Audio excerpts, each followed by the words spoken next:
Oke guys, berjumpa kembali di video gua kali ini. Ya, kali ini gua akan ngebahas mengenai viralnya pernyataan seorang aktivis yang juga sekaligus seorang pakar politik dan filsafat yang namanya sudah sangat familiar sekali ya. Eh, Siapa lagi kalau bukan Rocky Gerung atau biasa disingkat RG. Nah, guys, seperti yang lo semua mungkin udah banyak yang tahu ya. Jadi baru-baru ini Bung RG menjadi viral karena pernyataannya yang menyebut pemerintahan saat ini sebagai bajingan tolol. Nah, di sini uh, untuk apa penyebutan bajingan tolol ini ditujukan kepada sosok kepala negara kita yang terhormat Bapak Presiden Jokowi. Jadi di sini viralnya video Rocky Gerung itu ya, atau viralnya pernyataan Rocky Gerung yang menyebut bajingan tolol itu terjadi di sebuah acara. Ya, jadi itu yang mengadakan itu Dewan Pimpinan Cabang atau DPC.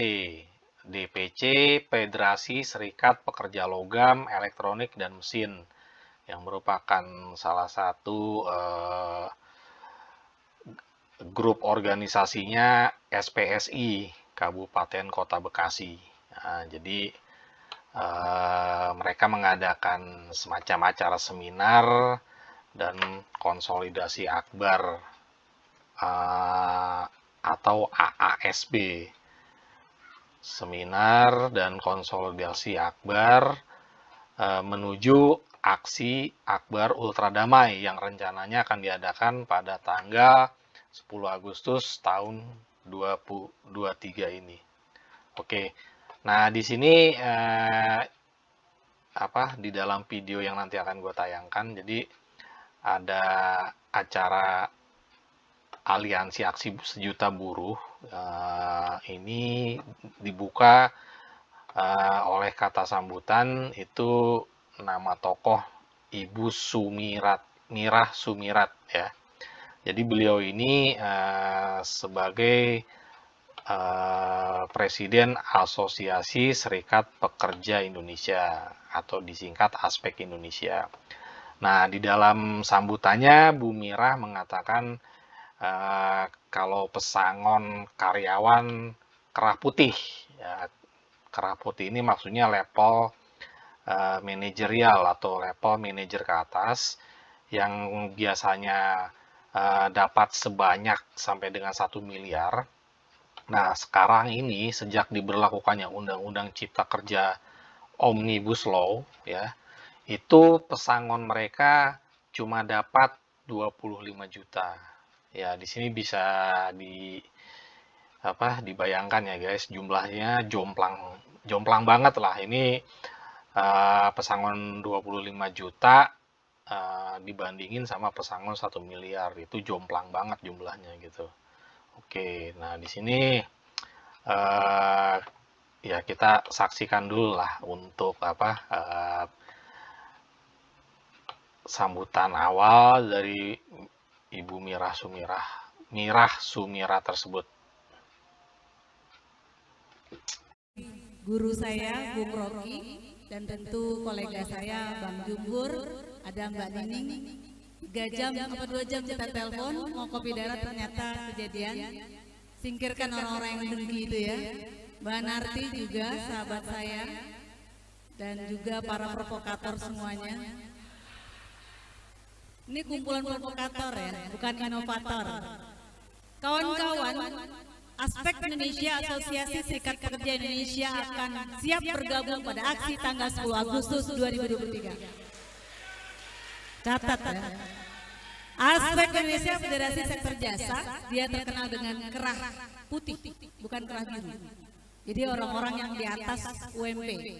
Tapi kemarin sudah hampir 2 tahun mereka merasakan manajer-manajer itu yang biasanya pesangonnya di atas 1 miliar, sekarang hanya dapat 25 juta rupiah gara-gara Undang-Undang Omnibus Law Cipta Kerja.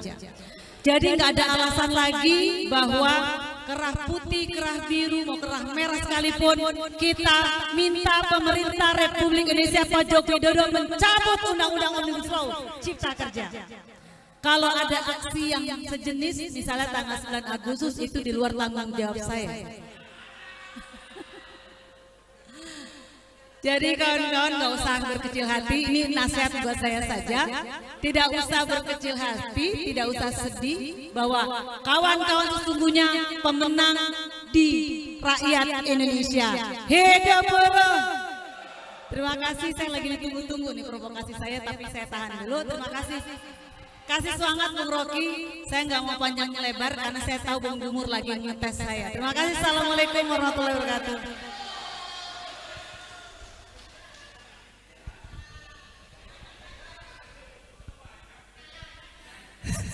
Tepuk tangan dong untuk Bumirah Sumirat.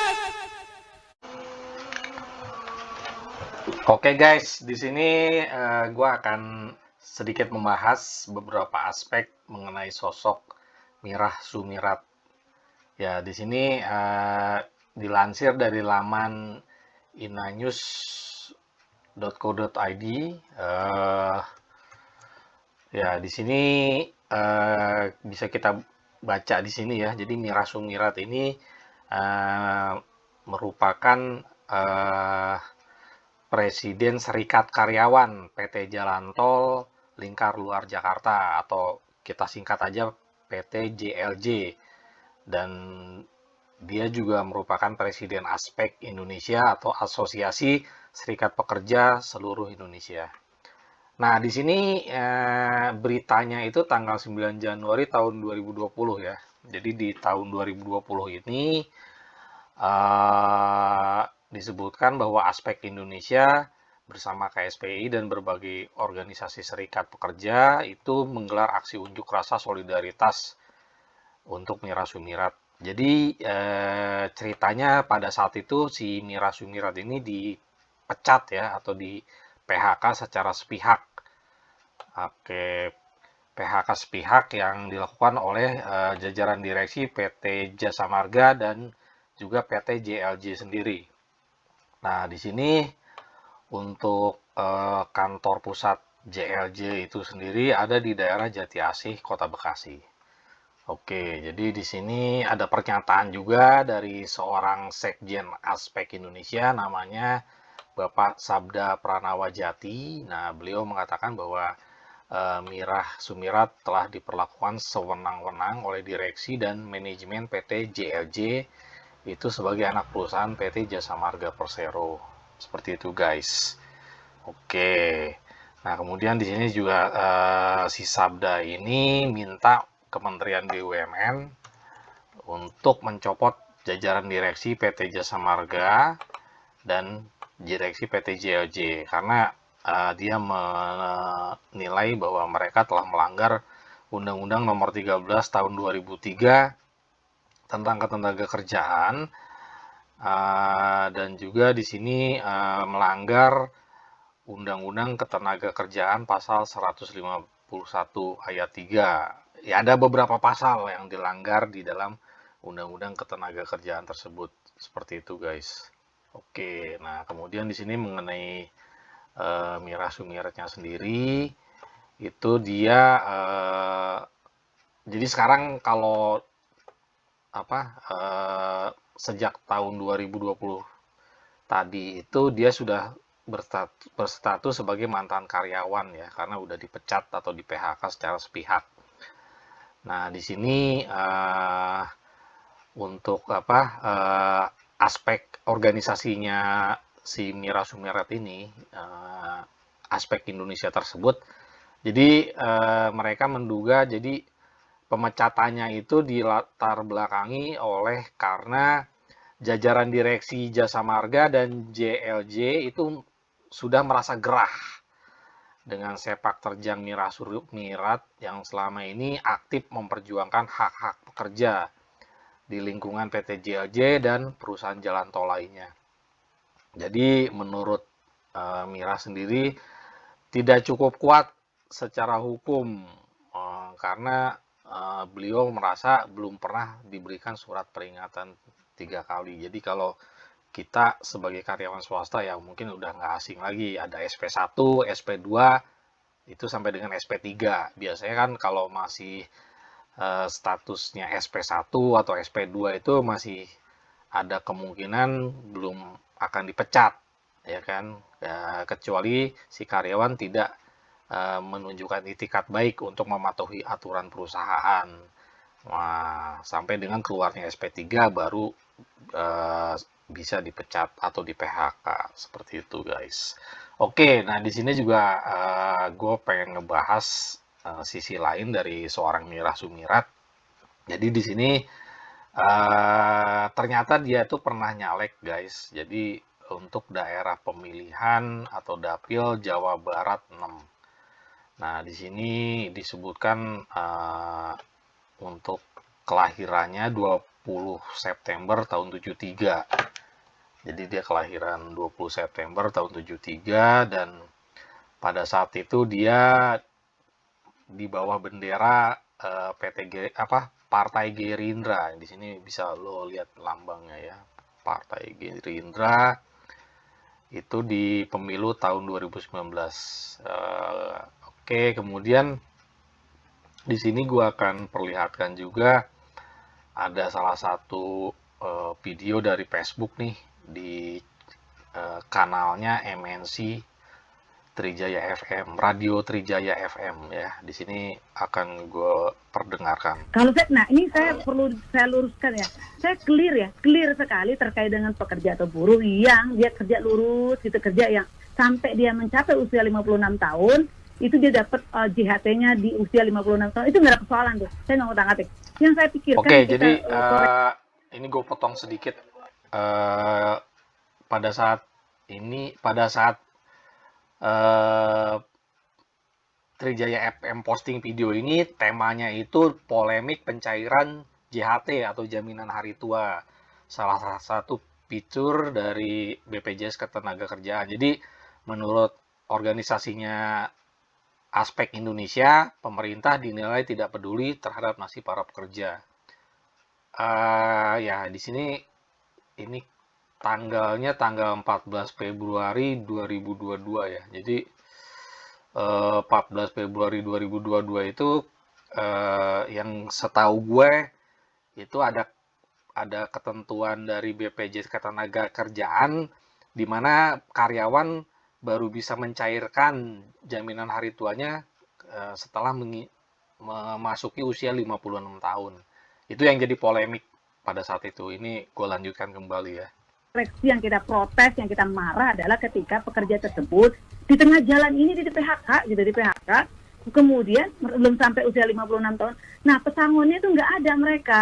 Lalu kemudian pemerintah selalu jualannya JKP, jaminan kehilangan pekerjaan, padahal JKP ini juga belum tahu kejelasannya dan undang-undang di atasnya untuk membuat JKP itu dibatalkan oleh MK.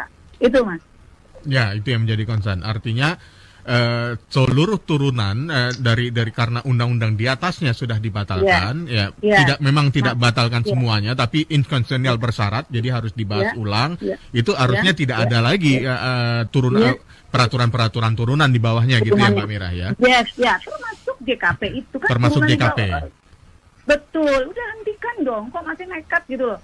Apalagi kemudian ini kan harusnya dibicarakan, diajak bicara kawan-kawan perwakilan serikat pekerja. Saya sudah konfirmasi nih kawan-kawan di LKS Tripartit Nasional, kawan-kawan dari KSPI, tidak setuju semua. Itu mereka tidak setuju semua. Diajak bicara iya, tapi tidak setuju. Nah kalau tidak setuju ya jadi paksa dong, di launching, disosialisasikan gitu.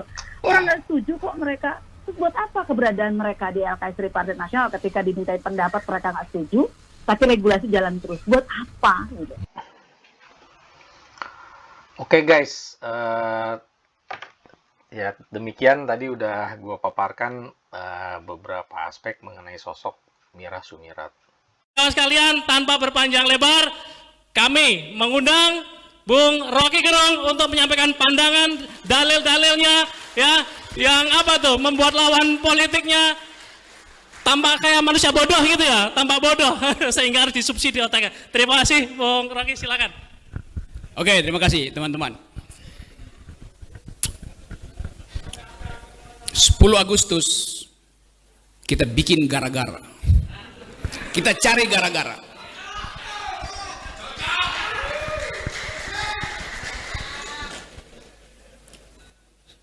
Seluruh kesempatan untuk diskusi sudah kita lalui. Diskusi dengan menteri, diskusi dengan dirjen, diskusi dengan kabinet, diskusi dengan anggota DPR. Hasilnya diabaikan. Maka saatnya kita bikin gara-gara. Apakah gara-gara itu inkonstitusional? Gara-gara itu disediakan oleh sejarah untuk berperkara. Kita bikin gara-gara untuk buka perkara. Berperkara dengan siapa? Berperkara dengan Presiden Jokowi. Berperkara dengan menteri biasa tuh. Tapi kita mesti hidupkan harapan bahwa hanya dengan berperkara kita bisa mempersoalkan kembali seluruh kebijakan bangsa ini yang dihianati oleh pemimpin tertinggi. Itu dasarnya. Jadi semua kegelisahan kita karena kita tidak tahu siapa yang mesti kita arahkan untuk berperkara. Pada akhirnya begitu. Kalau kita jumlahkan seluruh massa, tapi kita tidak tahu arah kita berperkara kemana, akan diabaikan energi dari kumpulan massa itu. Jadi sekali lagi, ini konsolidasi bukan sekedar upaya untuk merawat kebersamaan yang memang udah ada, tapi konsolidasi untuk mengarahkan musuh dari buruh itu siapa. Secara ideologis musuh dari buruh adalah para kapitalis itu. Tetapi siapa yang menghalangi buruh berkelahi dengan kapitalis? Ya kekuasaan yang menghalangi itu. Seluruh sejarah perburuan dunia adalah konfrontasi, artinya proletar dengan kapitalis, antara buruh dan pemilik modal. Lalu konfrontasi itu dibikin lembek oleh kekuasaan. Melalui apa? Melalui regulasi. Jadi regulasi itu adalah upaya untuk menghalangi konfrontasi historis antara pekerja dan majikan. Itu dasarnya. Jadi bagian itu kita endapkan dulu tuh. Yang kita sebut regulasi hari ini, itulah omnibus law. Di bidang perburuan. Kemarin di bidang kesehatan dibikin, nanti di bidang pendidikan tuh. Jadi seluruh hal yang pernah diucapkan oleh Jokowi, yang disebut sebagai revolusi mental, berhenti karena dia tidak ingin ada konfrontasi antara mereka yang ditindas dan mereka yang penindas itu. Manusia yang berupaya menutupi kejahatan, dia lebih buruk dari keledai itu. Itu dasarnya. Kita coba ucapkan hal itu secara lantang. Tentu ada konsekuensinya. Saya bisa ditangkap tiap hari itu. Tapi kita mesti ambil risiko. Kalau kita ingin ada perubahan, satu kali dalam sejarah, buruh di tahun 2023 pernah membuat perubahan. Langkah itu yang akan kita tempuh 10 Agustus nanti itu.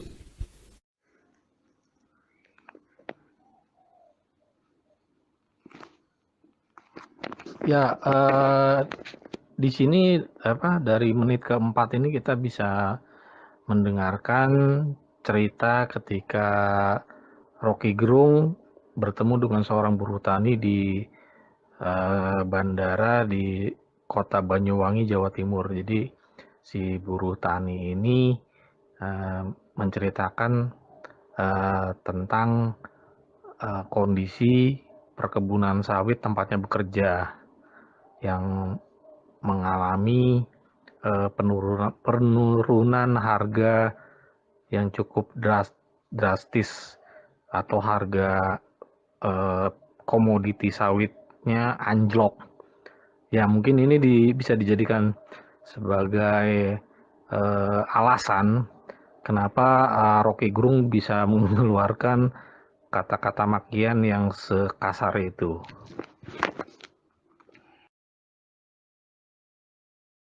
Apa bukti-bukti itu? Saya coba kasih beberapa cerita kecil ya. Satu waktu saya turun di Bandara Banyuwangi, Jawa Timur. Saya mau kasih kuliah di Jember. Seorang buruh sawit dari Sumatera halangi saya. Bung, saya mau bicara. Tadinya saya pikir dia intel. Dia bilang, saya pekerja perkebunan. Oke Pak. Sambil gemetar, dia bilang, saya mau ceritakan sesuatu. Karena saya udah 2 jam turun dari pesawat, hendak pergi ke Jember untuk menjemput 1 dari 2 anaknya yang disekolahin di Jember. Saya mulai duga nih, ada apa nih? Ada problem keluarga. Dia bilang begini, Pak Rocky, apa yang saya mau ucapkan pada 2 putra saya, kalau 1 di antara mereka saya bawa pulang ke Sumatera. Loh, ada apa Pak? Begini, waktu saya memutuskan bersama istri saya dan keluarga besar untuk menyekolahkan 2 anaknya ke Banyuwangi, saya memutuskan itu karena janji Jokowi bahwa harga sawit akan stabil. Mungkin di 2000 waktu itu. Oke. Jadi, Bapak ini merencanakan ekonomi keluarga, kesejahteraan keluarga berdasarkan janji presiden pada waktu itu. Tiba-tiba harga sawit turun sampai Rp700, Rp900 per kilogram. Bayangkan, dia mesti bawa pulang 1 dari 2 anaknya. Masalahnya adalah apa yang mesti dia pilih, anak yang mana yang mesti dia korbankan. Malam sebelumnya pasti dia bertengkar dengan istrinya tuh. Anak yang mana, ayah? Hanya boleh ada 1 anak yang sekolah karena harga sawit turun. Lebih lanjut ada pertanyaan, kalau anak yang 1 itu diambil, dibawa pulang ke Sumatera, apa kata teman-temannya? Narkoba, DO, bikin kejahatan. Ayah itu bingung. Dia mesti memilih yang mana yang mesti dibawa pulang. Kalaupun dibawa pulang ke Sumatera, lingkungan tetangga di situ akan, kok pulang, bodoh ya anakmu. Jadi Anda bayangkan bahwa kebijakan negara yang menjadi patokan pembuatan rencana keluarga berantakan karena tidak ada jaminan negara tentang merosotnya pendapatan si buruh. Konkretnya begitu. Nanti kita dengar uraiannya. Pasti Jokowi akan bilang, harga sawit turun karena permintaan dunia berhenti. Oleh karena itu, salah sendiri Pak petani. Kenapa nggak menduga bahwa permintaan dunia akan berhenti? Dia mau salahkan si petani itu. Padahal dia yang janji bahwa harga akan stabil. Dan dengan kondisi itu, sang petani sawit mampu membayangkan masa depan anaknya. 2 tahun kemudian dia akan jadi manajer. 3 tahun kemudian dia akan jadi pemimpin perusahaan. Mimpi seorang buruh tani di Sumatera dibatalkan oleh ketidakkonsistenan Presiden Jokowi. Logika itu yang mesti kita pakai. Hal yang sama sekarang berlaku pada pegawai-pegawai tinggi, manajer-manajer di sepanjang Tamrin, yang juga berharap bahwa setelah dia pensiun, dia masih bisa mensekolahkan anak-anaknya tuh. Karena dia akan dapat 1 miliar. Sekarang dengan 25 juta. Mungkin ada anak yang belum kawin. Dan dia janjikan pada waktu itu, kamu nak akan menikah setelah ayah pensiun. Karena ayah punya 1 miliar. Sekarang dia cuma dapat 25 juta tuh. Mau bikin di mana pernikahannya tuh? Anaknya akan tagih. Ayah mana uangnya? Saya mau menikah sekarang tuh. Tunggu 10 Agustus. Kata ayahnya. Anaknya akhirnya mengerti bahwa bukan kesalahan ayahnya tidak menabung, tapi tabungannya dirampok oleh kebijakan Omnibus Law. Itu kan itu dasarnya. Nah, kita ada di sini di dalam keadaan kebimbangan.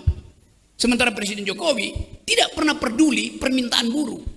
Dia berupaya untuk menunda pemilu karena dia belum dapat kesepakatan dari ketua-ketua partai. Siapa yang akan melindungi dia ketika dia lengser? Apakah Ganjar mau lindungi dia? Apakah Prabowo mau lindungi dia? Apakah Anies mau lindungi dia? Tekanan politik massa akan membuat presiden-presiden itu tidak akan mungkin melindungi Jokowi. Begitu Jokowi kehilangan kekuasaannya, dia jadi rakyat biasa. Nggak ada yang peduli nanti. Tetapi ambisi Jokowi adalah mempertahankan legasinya. Dia masih pergi ke Cina buat nawarin IKN. Dia masih mondar-mandir dari satu koalisi ke koalisi yang lain untuk mencari kejelasan nasibnya tuh. Dia memikirkan nasibnya sendiri. Dia nggak pikirin nasib kita.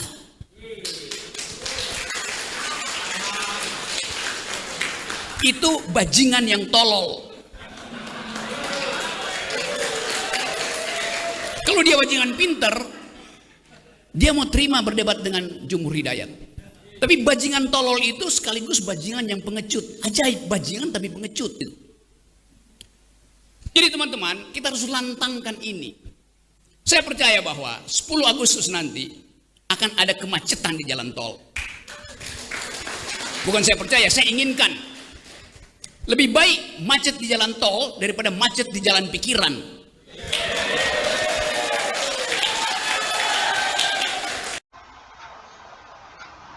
Oke guys, kita lanjutkan kembali untuk pembahasan kita kali ini. Di sini gue akan memperlihatkan beberapa postingan Instagram dari beberapa orang, ya katakanlah mereka itu sebagai buzzer ya, selama ini dikenal sebagai buzzer pendukungnya Jokowi. Oke, nah ini saya perlihatkan yang dari namanya Mazupre. Oke, nah ini ada postingan Mazupre yang mengutip dari video Rocky Gerung tersebut di acara Aliansi Aksi Sejuta Buruh. Nah, di sini kita lihat komentarnya di postingan Instagram tersebut. Ya, di sini ada yang ya rata-rata memang bersimpatik atau pro terhadap Jokowi, dan mereka ya rata-rata juga banyak yang mencaci maki omongan Rocky Gerung tersebut. Ya, di sini kita bisa bacalah untuk komen-komennya, ya kan, seperti ini guys, ya kan, komen-komennya nih. Oke,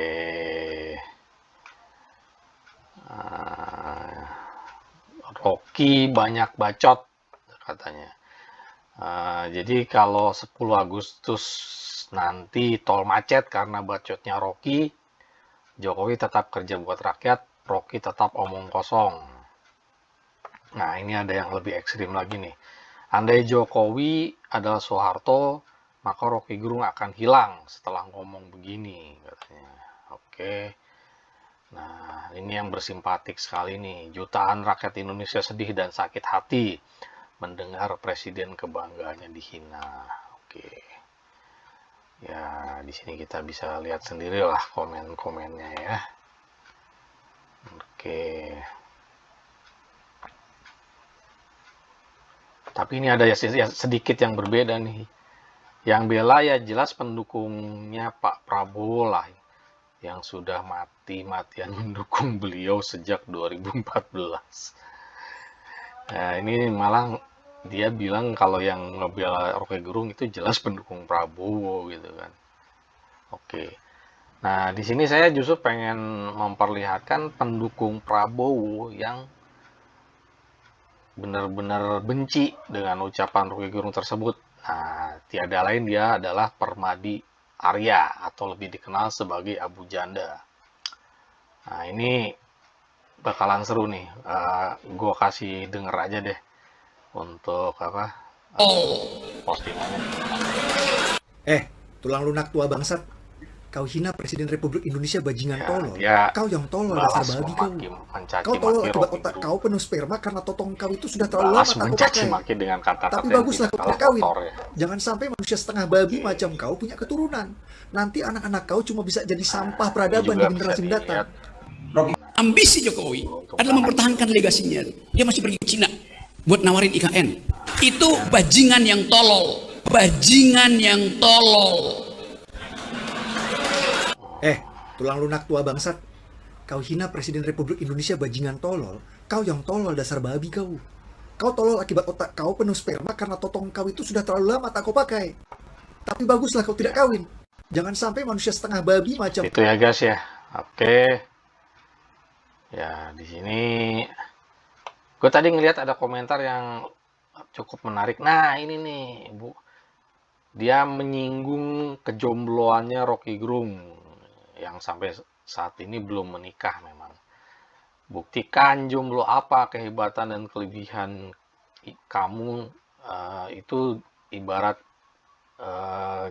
jauhnya bumi dan langit. Jangan cari perhatian terus, cari istri biar tidak bacot sembarangan. Oke guys.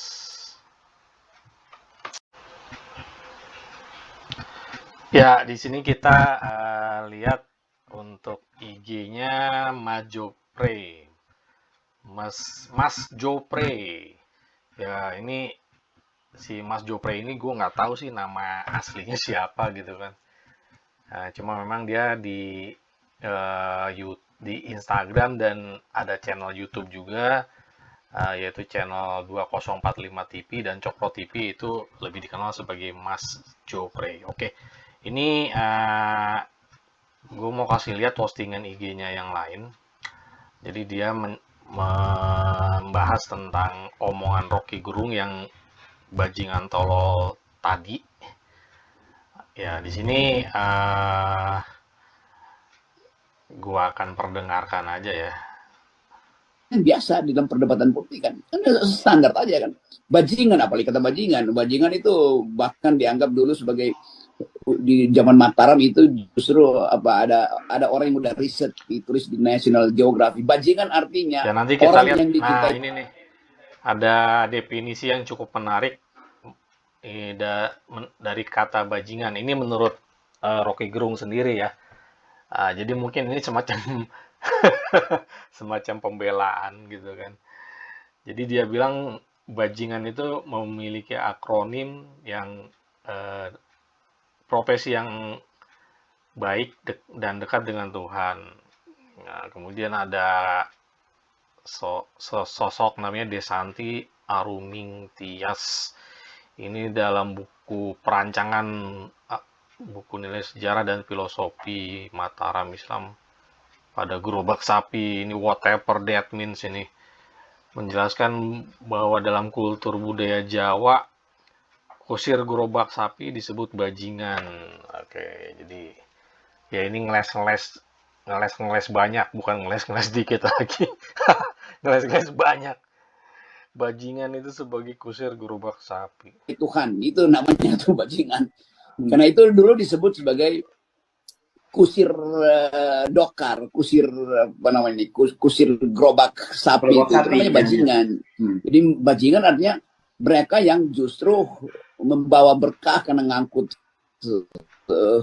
bahan makanan dari zaman Mataram, di zaman perang kemerdekaan juga. Pejuang kita disembunyikan di gerobak itu oleh para bajingan, kan itu intinya. Oke guys, ini kan kalau dari komen-komennya sih udah pasti banyak yang inilah yang nggak setuju gitu kan. Tangkap Rocky Gerung, ya kan. Rakyat sudah mulai bergerak dan tidak lama lagi dia akan tamat. Oke, kemudian apa lagi nih? Komen yang kira-kira menarik. Ini banyak juga nih yang beberapa yang mention IG-nya Divisi Humas Polri gitu kan. Di mention nih di komennya. Terus Kapolri-nya di mention juga, Listio Sigit Prabowo gitu kan. Oke, ini kita selanjutnya beralih. Kita lihat IG-nya Permadi Arya, atau nama akunnya tuh Permadi Aktivis 2 di sini ya. Permadi Aktivis 2. Oke. Nah, atau lebih dikenal lagi Abu Janda. Nah, sebutannya Abu Janda. Oke. Di sini kita lihat IG-nya, kalau kita cermati ya, itu mostly itu dominan sekali, banyak diantaranya postingan-postingan itu berisikan protes terhadap pembubaran ibadah atau pembubaran tempat ibadah agama Kristen. Oke. Ini kalau kita lihat memang dominan sekali nih dari beranda IG-nya Abu Jandat ini. Oke, nah ini kan bisa kita lihatlah. Negeri Kristen fobia makin parah, terjadi 2 penolakan tempat ibadah dalam 1 hari. Oke, ini kronologisnya terjadi di 19 Mei tahun 23 ini di kota Binjai, ya kan. Nah, kemudian di Jumat malam, ya di hari yang sama 19 Mei di kota Pekanbaru. Jadi memang masalah-masalah pembubaran ibadah umat Kristen ini banyak sekali dibahas di postingan IG-nya Permadi Arya. Oke. Dan yang selalu di-mention ya salah satunya Menteri Agama ini ya, Gus Yakut ya. Oke.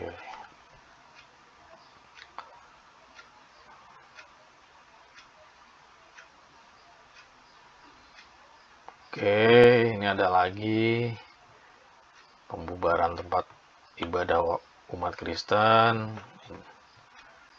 Nah, ini yang di masa intoleran.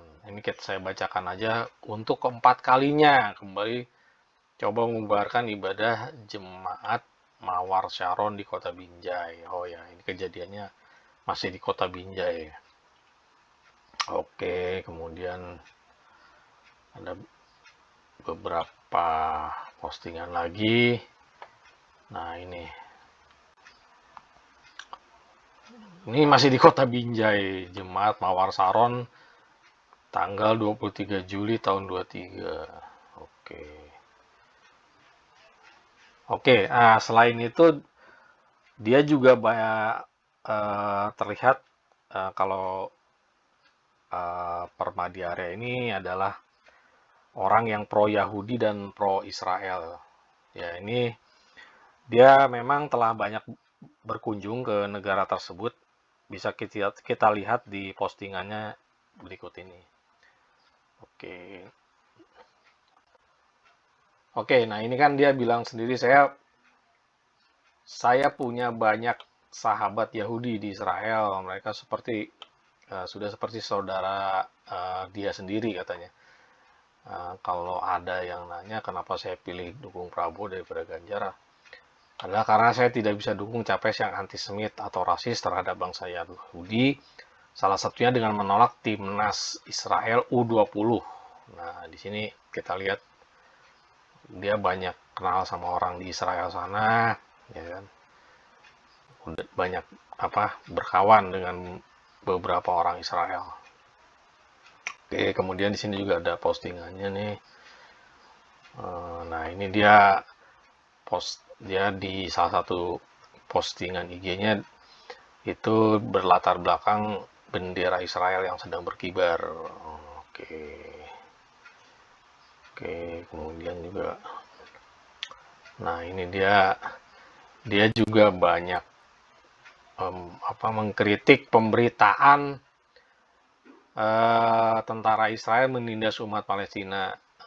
Jadi dia menunjukkan bukti kalau di angkatan bersenjata Israel pun itu ada sekitar 4.000 tentara keturunan Arab yang beragama Islam atau Muslim. Nah, jadi ada di angkatan bersenjata Israel atau IDF ini ada 4.000 tentara Arab Muslim. Mereka Muslim dan bangga sebagai tentara Israel. Oke guys. Ya, kemudian di sini juga ini mungkin sudah banyak yang mengetahui. Jadi sosok Permadi Arya ini dikenal sebagai loyalis, pendukung setia Capres Prabowo Subianto. Ya, di sini ada banyak juga postingan dia yang menyatakan dukungan terhadap Prabowo sebagai Capres. Ya, di sini kita lihat di judulnya Pak Prabowo pilihan milenial dan Gen Z. Nah, ya kan. Nah, ini dia mencontohkan nih pengunjung mall, anak-anak muda, milenial dan Gen Z itu kalau ditanya mengenai capres pilihan mereka, katanya sih lebih banyak mendukung Prabowo. Oke. Ya, sini ada ya banyak sih sebenarnya yang menyatakan dukungan dia terhadap Prabowo ini.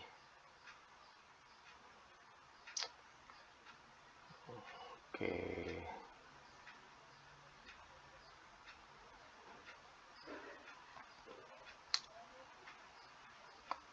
Oke, nah inilah.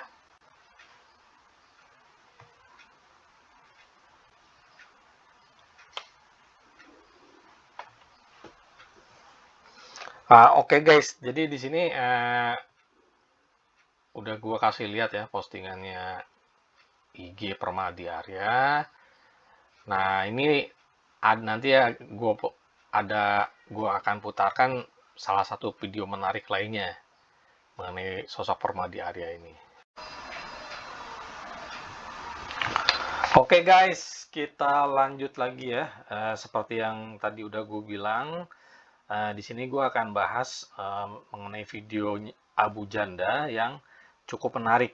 Jadi kali ini dia sebagai bintang tamu di acara TV One, sebuah acara yang bernama Catatan Demokrasi, yang judulnya adalah, ya di sini bisa kita lihat ya, geger penolakan Pelangi di balik konser Coldplay. Oke.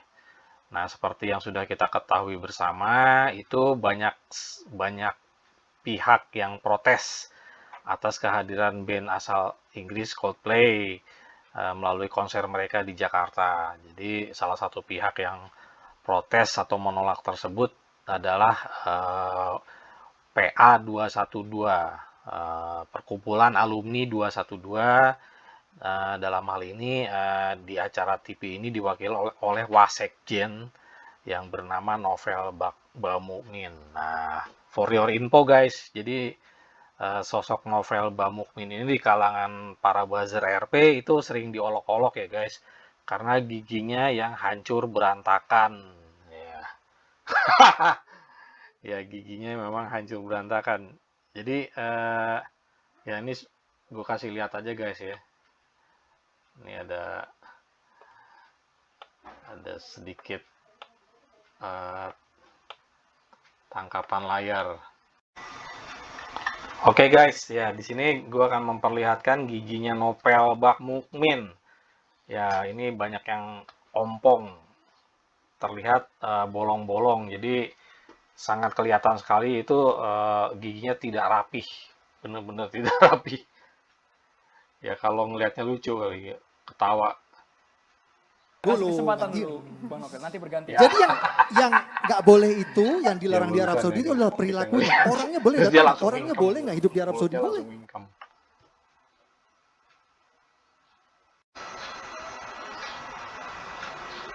Kasih kesempatan dulu, Bang Novel, nanti berganti.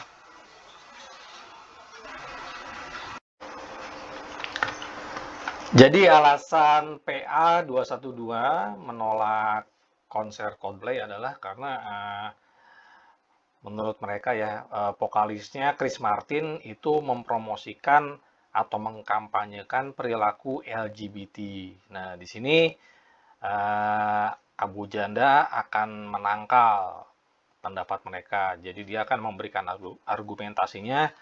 Mari kita simak. Saya ingin dengar komentar dari Abu Janda. Anda sepakat juga apa yang disampaikan oleh Bang Novel bahwa pemerintah harus menstoplah Coldplay dengan berbagai isu LGBT-nya. Udah giliran gue nih. Oke, Assalamualaikum warahmatullahi. Ini ada Ustadz Ana di NU, ada Kiai Ana di MUI.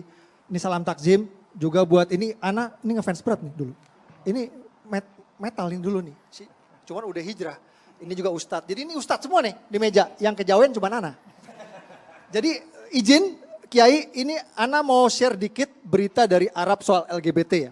Jadi ini Tempo 7 Mei 2023 berjudul Arab Saudi izinkan turis LGBT masuk Saudi. Sumbernya dari situs pariwisata Saudi, visitsaudi.com. Bu, tertulis kayak gini. Everyone is welcome to visit Saudi Arabia and visitors are not asked to disclose personal details. Artinya apa? Artinya siapa saja siapa saja Kiai boleh mengunjungi Arab Saudi, tidak peduli aliran, agama, ras, suku bangsa, ataupun orientasi seksualnya. Artinya apa? Artinya LGBT boleh tidak mengunjungi Arab Saudi? Boleh. Boleh. Yang tidak dilarang di Arab Saudi itu adalah perilakunya. Nah, itu Di Arab Saudi jelas. Iya. Sebentar, Izin, Bang Novel. Kita dulu, kasih kesempatan nanti. dulu, Bang Novel. Nanti bergantian. Jadi yang nggak boleh itu, yang dilarang di Arab Saudi itu adalah perilakunya. Orangnya boleh datang nggak? Orangnya boleh nggak hidup di Arab Saudi? Boleh. Begitu juga termasuk Qatar, Kiai, kemarin lagi Piala Dunia. Itu Qatar, apakah Qatar melarang LGBT nonton bola? Enggak. Qatar tidak melarang LGBT nonton bola. Yang tidak boleh itu adalah mengibarkan bendera di pelangi di stadion selama pertandingan atau pakai kaos gambar pelangi di pertandingan. Ya. Begitu juga ini berlaku nih Tat. Afwan Tat, ini berlaku juga di Emirat Arab, Dubai, di Abu Dhabi.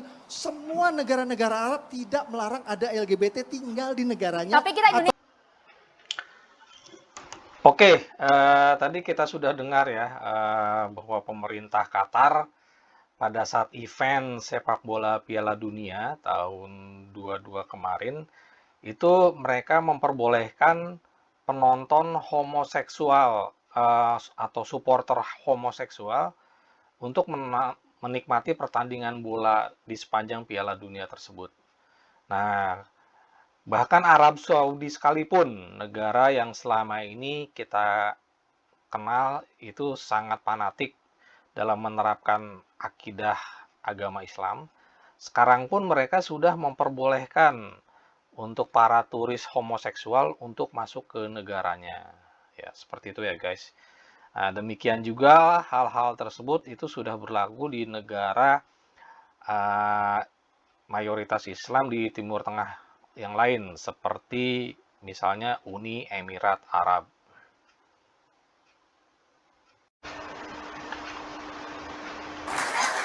Cukup IO-nya, ya solusinya cukup IO-nya bikin kesepakatan sama Coldplay selama konser di Jakarta tidak boleh kampanye LGBT.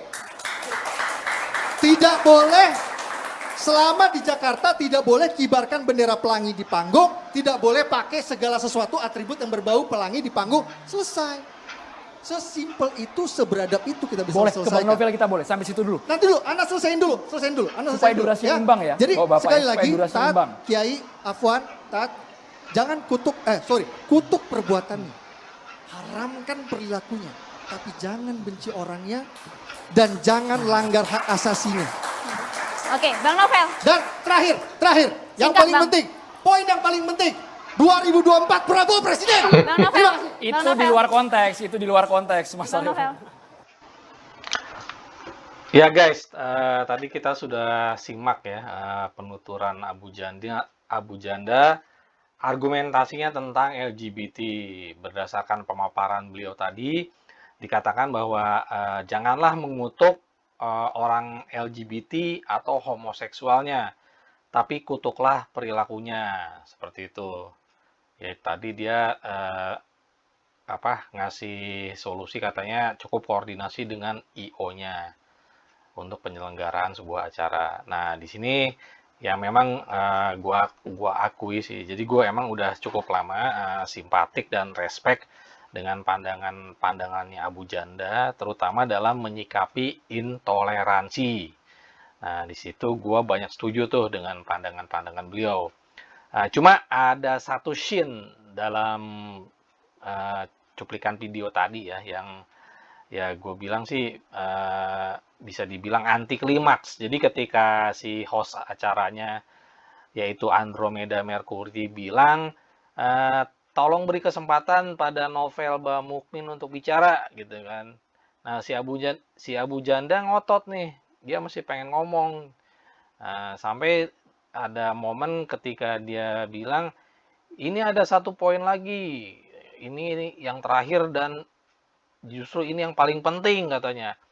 Terus dia teriak, Prabowo Presiden 2024. Aduh, kan gimana ya?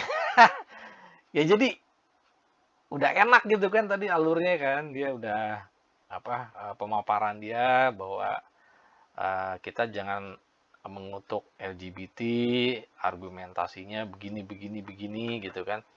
Nah, tapi semua itu jadi rusak, Pak, oleh pernyataan dia yang terakhir tadi gitu kan.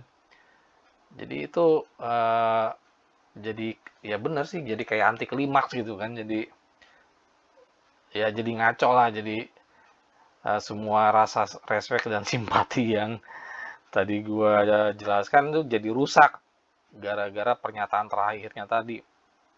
Jadi sebetulnya sih Abu Janda itu nggak perlu ngomong kayak gitu kan. Semua orang juga tahu dia tuh pendukung fanatiknya Prabowo.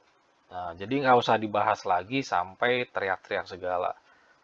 Ya benar kata hostnya juga, itu benar-benar di luar konteks.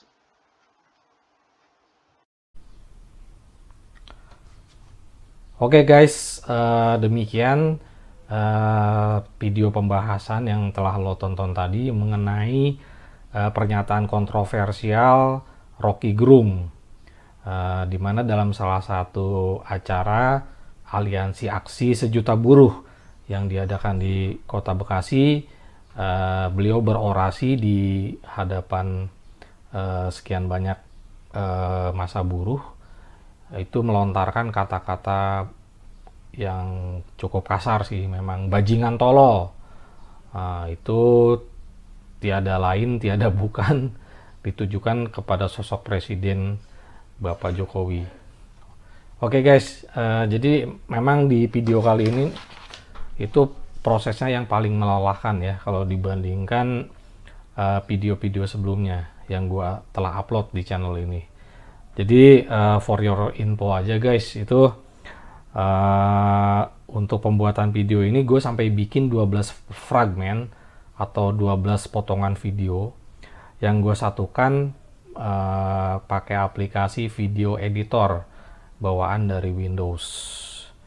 Ya memang sih kalau untuk dari segi keterampilan video editing ya gue masih terbilang cukup kurang, masih banyak yang harus dipelajari lah. Jadi kalau yang lain kan udah pada canggih-canggih, ada yang pakai KineMaster, CapCut, Clipchamp. Di sini gue masih pakai video editor guys. Ya ya itulah segi keterbatasan gue dari segi skill.